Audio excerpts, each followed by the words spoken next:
The little girl's eyes were the color of a stormy sky, wide and frantic over the rim of her plastic cup of milk. She sat in the booth opposite him at the Dusty Spoon Diner, a grimy truck stop off I-40 in western Arizona. With her was a woman with brittle blonde hair and a nervous, twitching smile that never quite reached her eyes. The woman was chattering away on her phone, one hand gripping the girl's shoulder with a tightness that was all wrong. Derek Sticks Morrison didn't want to be here. At 46, with 22 years as an Army military police officer behind him, and now serving as the road captain for the Iron Valley MC, he'd seen enough of the world's ugliness. He was just passing through, grabbing a coffee before the last 200-mile push back to the clubhouse. But you don't just turn off 2 decades of training. You don't unlearn how to read a room. And this room was screaming. The little girl, who couldn't have been more than 8 years old, met his gaze across the aisle. Her face was pale, a small bruise blooming like a violet petal high on her cheekbone. She lifted her cup to her lips, and as the plastic hid her mouth from the woman beside her, she mouthed 3 words. No sound. Just the desperate, exaggerated movement of her lips. "She's not my mom." Sticks's blood went cold. The coffee cup in his hand felt heavy as a brick. He'd seen that look before. In crowded markets in Afghanistan, on the faces of kids caught in the crossfire of things they couldn't understand. It was the look of pure, unadulterated terror trying to wear the mask of normalcy. The woman on the phone laughed, a harsh, metallic sound. She squeezed the girl's shoulder again, harder this time, and the girl flinched. Sticks kept his expression neutral, a mask of road-weary indifference he'd perfected over thousands of miles. He took a slow sip of his coffee, his eyes never leaving the girl's. She saw him looking. A flicker of something, hope, maybe, crossed her face before it was replaced by the same practiced emptiness. She looked away, staring down at the sticky tabletop. Sticks set his cup down with a soft click. The decision wasn't a decision at all. It was an instinct, a reflex forged in the crucible of a long and violent career. He'd been a cop for the Army, a protector. The uniform was gone, but the man inside it was still there, buried under a leather cuda bearing the roaring eagle of the Iron Valley MC. That man knew when a line was being crossed, and that little girl, with her stormy eyes and silent plea, was on the wrong side of a very dangerous line. His mind was already working, cataloging details. The woman, mid-40s, cheap clothes, track marks barely hidden on her left forearm. The car keys on the table next to her half-eaten pie. A newer model Ford, the fob worn from nervous fiddling. The girl, clean but rumpled clothes, a pink unicorn sweatshirt, her small backpack clutched in her lap like a life raft. He subtly pulled out his phone, placing it face up on the table as if checking the time. He angled it slightly, hit the record button, and let it capture the scene. It might be nothing. It might be everything. He caught the waitress's eye and signaled for the check. He needed to move, but he had to be smart. Rushing in would spook the woman and put the girl in more danger. He had to play this cool, let the situation unfold just enough for him to get the upper hand. The waitress, a tired-looking woman named Brenda, according to her name tag, ambled over. She'd been dismissive when he came in, another dusty biker taking up a booth. He kept his voice low. "I think there's something wrong with that little girl over there, the one with the blonde woman." Brenda glanced over, her expression flat. "She's been fussy since they came in. Kids probably tired. Her mom said they've been driving all day." Sticks leaned in slightly. "Look at her shoulder. Look at the woman's hand." Brenda looked again, a longer look this time, but just shrugged. "Looks like a mom trying to keep her kid in line. Not my business." She dropped the check on his table and walked away, already focused on the next order. He felt a familiar surge of frustration, the bystander effect, the unwillingness to get involved. It was a poison that let darkness fester in plain sight. He paid his bill in cash, leaving a 20 on the table, and stood up, stretching as if his back was stiff. He walked towards the restroom, a path that took him directly past their booth. As he passed, he let his keys slip from his hand. They clattered to the floor right beside the little girl's feet. He bent down to retrieve them, his head now below the level of the table, hidden from the woman who was still absorbed in her call. He looked directly at the girl. Her eyes were wide with a terrifying mix of fear and pleading. He whispered, his voice barely a breath. "Did you try to tell anyone else?" The girl gave a tiny, almost imperceptible nod. Tears welled in her eyes, threatening to spill over. A single tear traced a path through the grime on her cheek. "I tried," she whispered back, her voice a tiny, broken thing. "I tried to tell the lady at the counter. I mouthed the words to the man in the other booth. They just looked away. They didn't believe me. Please, you have to believe me." Those words hit Styx harder than any punch he'd ever taken. The crushing weight of a child's desperation, ignored. The sheer terror of being a lone voice screaming for help in a room full of people who refused to hear. He met her gaze, and in that moment, he made a promise that was as binding as any oath he'd ever sworn. "I believe you," he whispered. "I'm going to help you. Stay calm. Do exactly as she says for now. Don't let her know we talked. Can you do that?" She nodded again, a fierce, determined little nod that spoke of a strength she shouldn't have had to possess.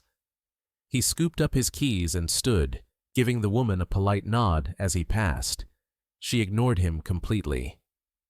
He walked out of the diner and into the harsh glare of the afternoon sun. The air was hot and thick, with the smell of diesel and asphalt. He saw their car, a late-model silver Ford Fusion with Nevada plates.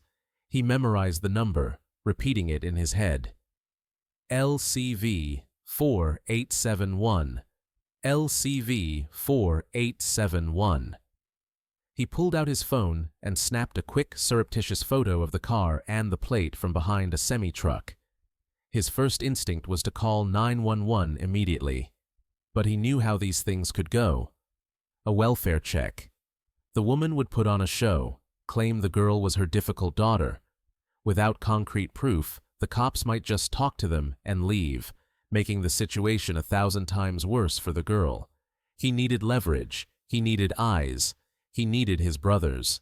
Tell us in the comments where you're watching from today, because this story will remind you that the most important thing we can do is listen to the small voices that the world tries to ignore. No matter where you are in the world, taking a moment to truly see someone can change a life. Styx thumbed through his contacts, his hands steady despite the adrenaline coursing through him. He found the group chat for the Iron Valley MC officers. He typed a quick, coded message. Code Orange, Dusty Spoon, I-40 mile marker 144, Silver Ford Fusion, NV plates, LCV 4871, heading east, female driver, child passenger, 8 to 9 years old, possible abduction, need eyes and a welcome wagon, I'm rolling. He hit send. Within 30 seconds, his phone buzzed. It was Axel, the club president. On it. "How many?" Styx typed back. "As many as you can get. She hasn't seen me yet. I'm going to follow at a distance. Don't spook her." Another buzz. This one from Bear, the sergeant at arms, a man who owned a heavy construction company and had more resources than most small towns. "Got guys 20 minutes out from Kingman. We'll set up east of you. Ghost is on with HWP dispatch. He'll feed them intel." Ghost was a retired state trooper. His connections were invaluable. This was the power of the club. Not just a bunch of guys on bikes, but a network, a family, each man with a skill set ready to be deployed at a moment's notice.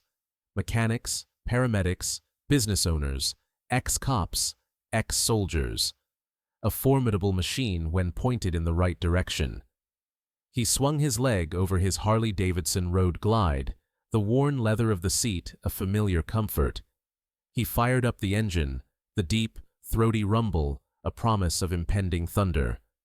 He pulled out of the truck stop, heading west for a mile before taking the next exit to cross over the interstate and head east again, putting himself about a mile behind the diner. He parked on the shoulder, partially obscured by a billboard, and waited. His heart was a steady drum against his ribs. He was back in the zone. The world narrowed to the mission. That little girl.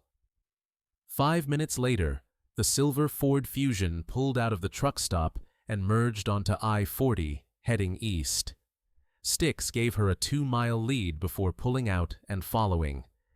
He kept a semi-truck between them, staying in the right lane, just another biker on a long, lonely highway. His phone was mounted on his handlebars, the map showing the locations of his brothers as they started to converge. Green dots appearing on the screen, moving with purpose. He saw one dot, labeled Razor, moving fast from the west.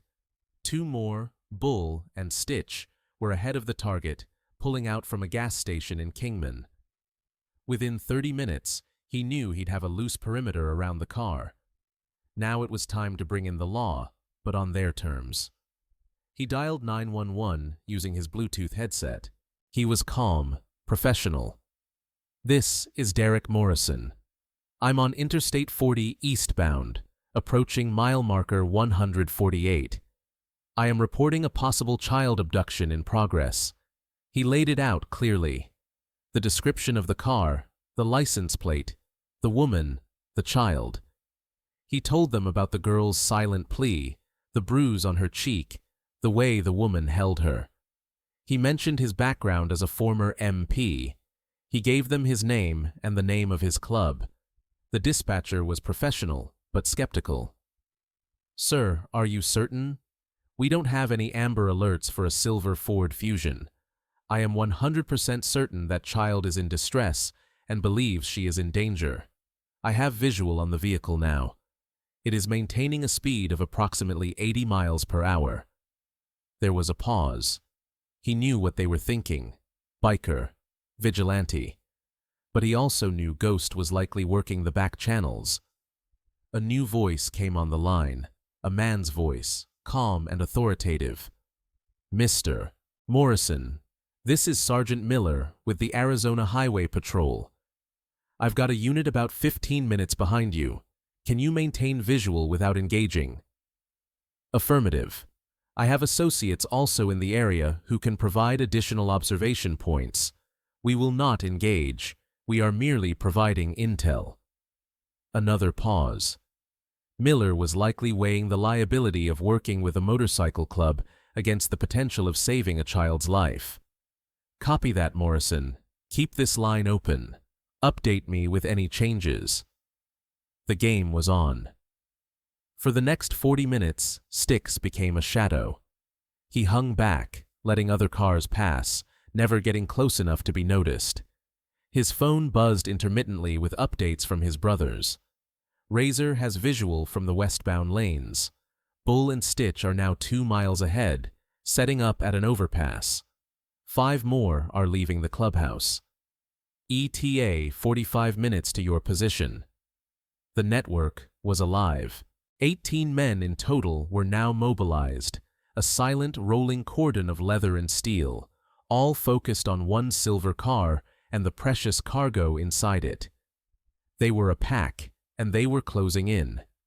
If you've ever witnessed something terrible and felt the crushing weight of not being believed, if you've ever been the small voice trying to speak truth to a world that wasn't listening, pause for just a moment to like and share this story. Because what happened next would prove that one person who chooses to listen can summon an army. Now back to the story. The interstate stretched out, a black ribbon shimmering in the heat. Styx watched the Ford Fusion weave through traffic, the driver's movements becoming more erratic. She was speeding up, now pushing 90 miles per hour. Something had spooked her. Maybe she'd seen a patrol car. Maybe her call had ended badly. Whatever the reason, her panic was a danger to everyone on the road. Sergeant Miller came back on the line. "Morrison, she's running. We have a unit trying to catch up, but she's flying. We can't initiate a high-speed pursuit with a child in the car unless absolutely necessary." Styx's knuckles were white on the handlebars. He made a decision.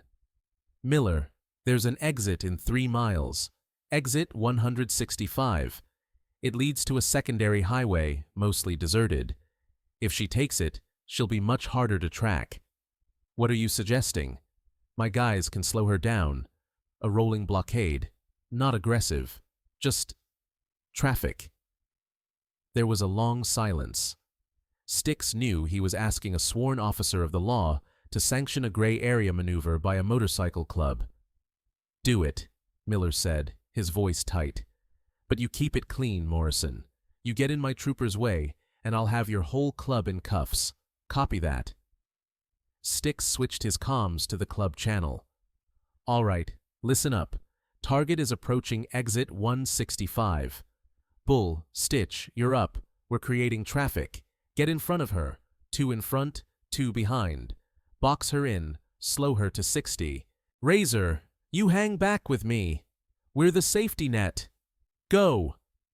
The response was a series of clicks acknowledging the order. Up ahead, Styx saw 2 bikes pull onto the interstate from the on-ramp at exit 161. Bull and Stitch. They moved with the fluid precision of men who had ridden thousands of miles together. They filtered through the traffic until they were directly in front of the Silver Fusion. Then, in perfect unison, they slowed down. Not brake-checking, not aggressively. Just a gradual, inexorable deceleration from 85 to 80, then 75, then 70. The Fusion driver honked her horn, flashing her lights. She swerved into the left lane. As if on cue, 2 more Iron Valley riders, Ghost and Smokey, who had been waiting on the shoulder, pulled out and filled the space, matching Bull and Stitch's speed. She was boxed in. 4 Harleys, 2 in front, 2 taking up the lanes beside and slightly behind her, creating a moving cage of chrome and steel. The woman was panicking now.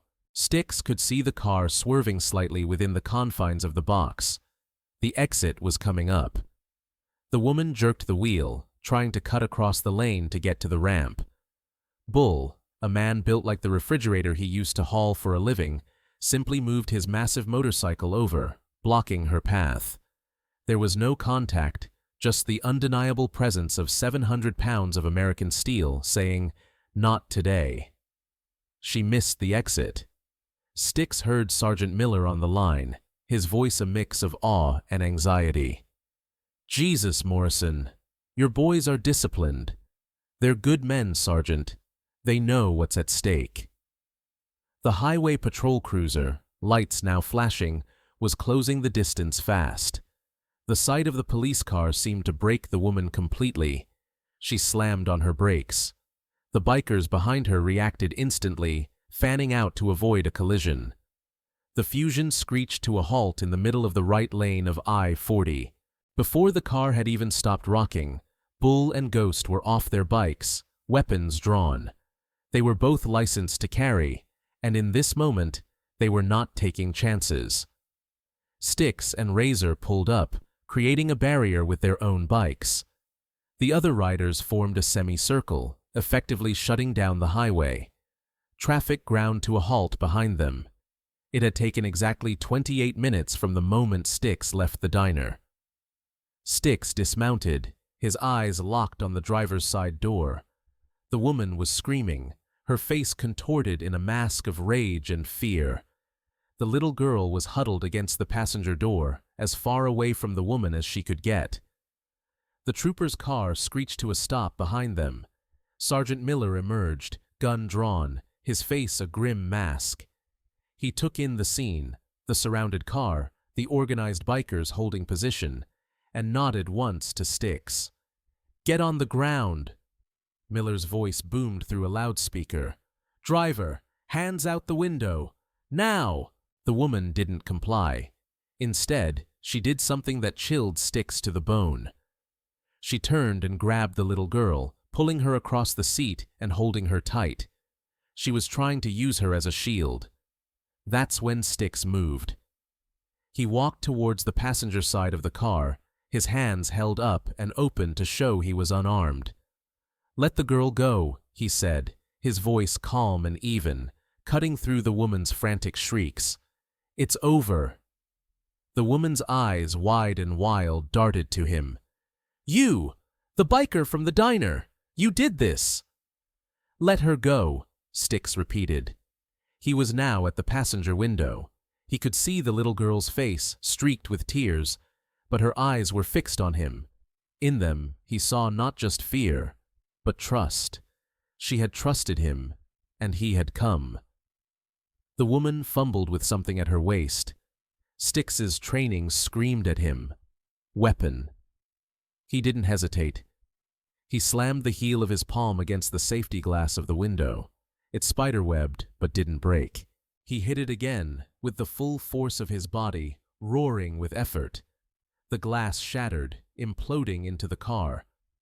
At the same moment, Sergeant Miller, seeing his chance, moved on the driver's side.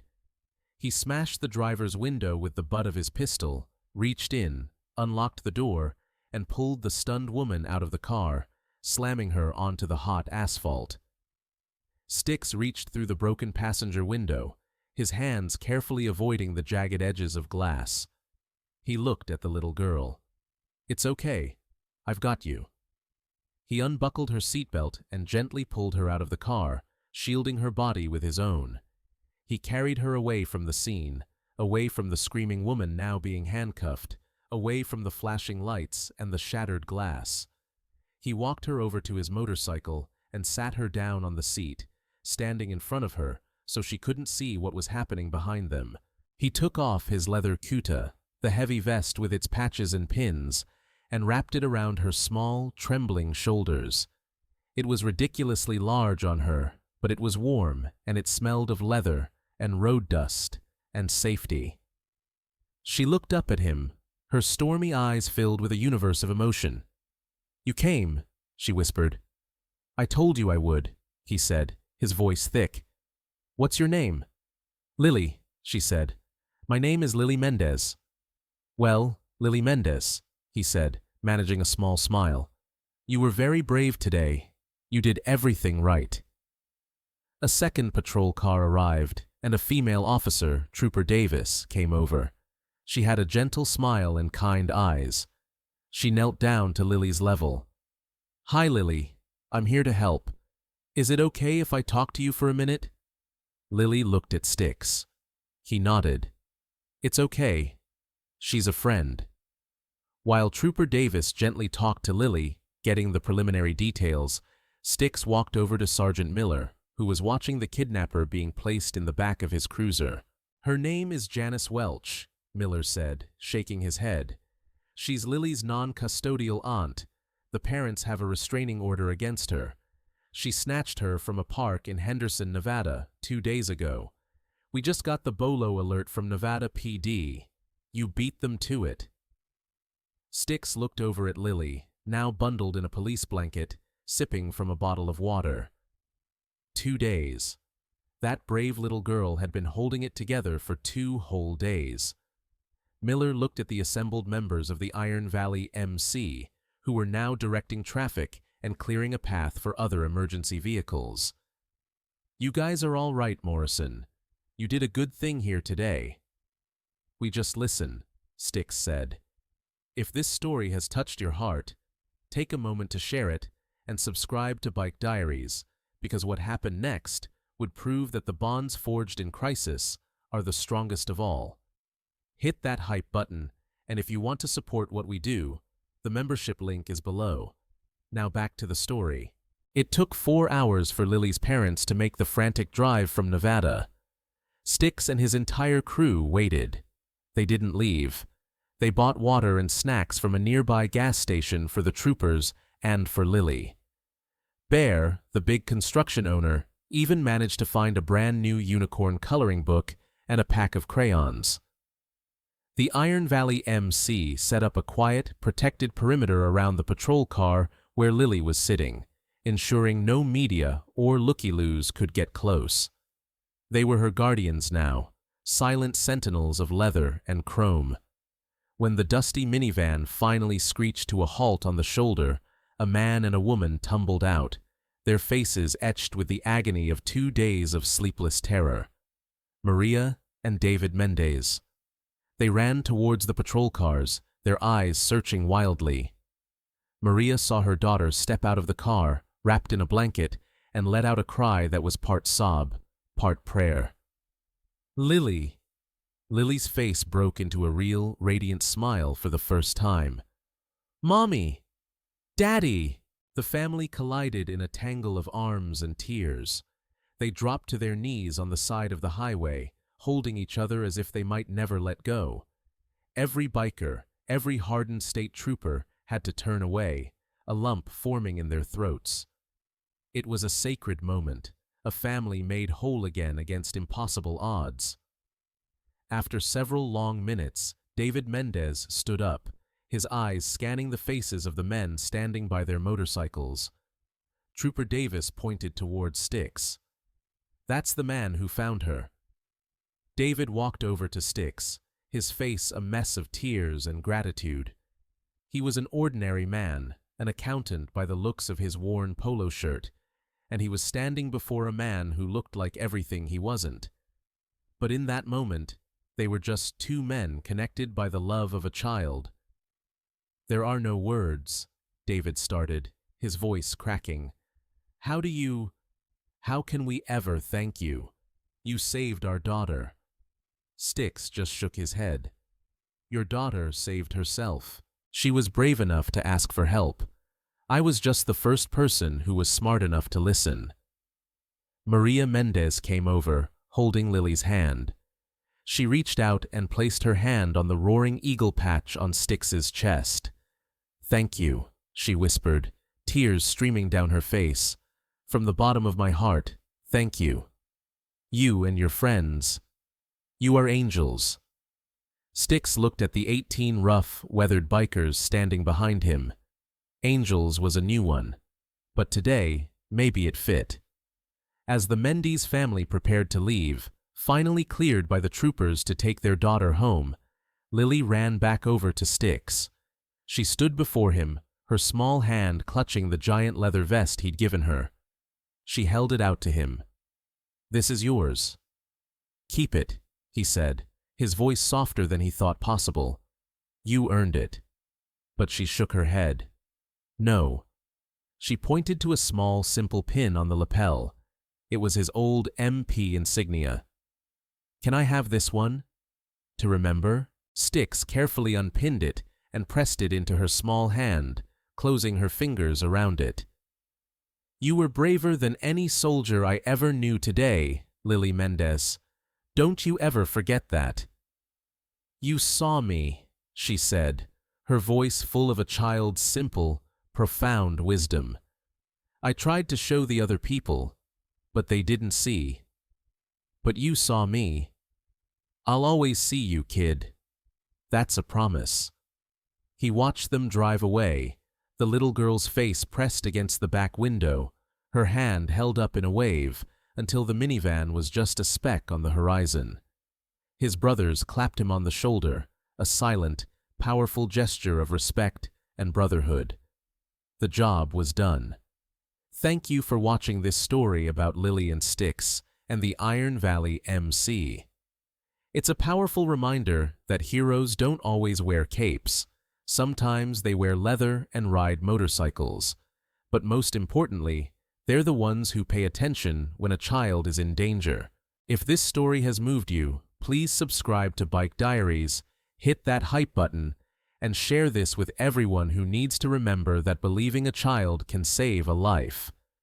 The membership link is below for those who want to support our channel. Now, tell us in the comments, have you ever seen a situation where you knew something was wrong? What did you do? 1 year later. The sun was warm on the back of Styx's neck. The sound wasn't the roar of a Harley, but the laughter of children and the sizzle of burgers on a grill. He was in a suburban backyard in Henderson, Nevada, a place he never would have imagined himself a year ago. The yard was filled with pink and purple balloons. A large banner hanging from the back porch read, "Happy 9th birthday, Lily." He felt a small hand slip into his. He looked down into Lily's smiling face. She was wearing a t-shirt that had a hand-drawn picture of a roaring eagle on the front. "I'm glad you came, Styx. Wouldn't miss it for the world, kiddo." He'd made the 200-mile ride from the clubhouse just for this. He and Lily had stayed in touch. Her parents would call him with updates, and a few times a month, he and Lily would have a short FaceTime call where she'd tell him about school and soccer and her new puppy. He had become a fixture in her life, a quiet, steady presence she knew she could always count on. Uncle Styx. David Mendez came over with 2 bottles of water, handing one to Styx. "Still can't believe it," he said, watching his daughter run off to play with her friends. "Every time I look at her, I think about what could have happened, and I think about you. You have a great kid, David. She's tough." "She is," he agreed. He looked over at Styx. "You know, she's not afraid anymore. For a few months after, she was scared of everything. Strangers, cars, being alone. But she's not anymore. She told her mom that she knows there are good people out there, like you and your friends, who are watching out for the little guys. You didn't just save her life, Styx. You saved her belief in the good of the world." Later, as Lily was opening her presents, she saved one for last. It was a small, flat box. She walked over and handed it to Styx. "This is for you." He opened it. Inside, nestled on a bed of cotton, was a silver Zippo lighter. Engraved on the front were the words, "You saw me, Lily." And below it, the date of the rescue. Styx stared at it, the weight of it in his hand feeling more profound than any medal he'd ever received. He looked up at Lily, his vision blurring slightly. The story of Lily Mendez became a legend in the Iron Valley MC. It was told to new prospects as a lesson in what their patch truly represented. Not rebellion, but responsibility. Not intimidation, but protection.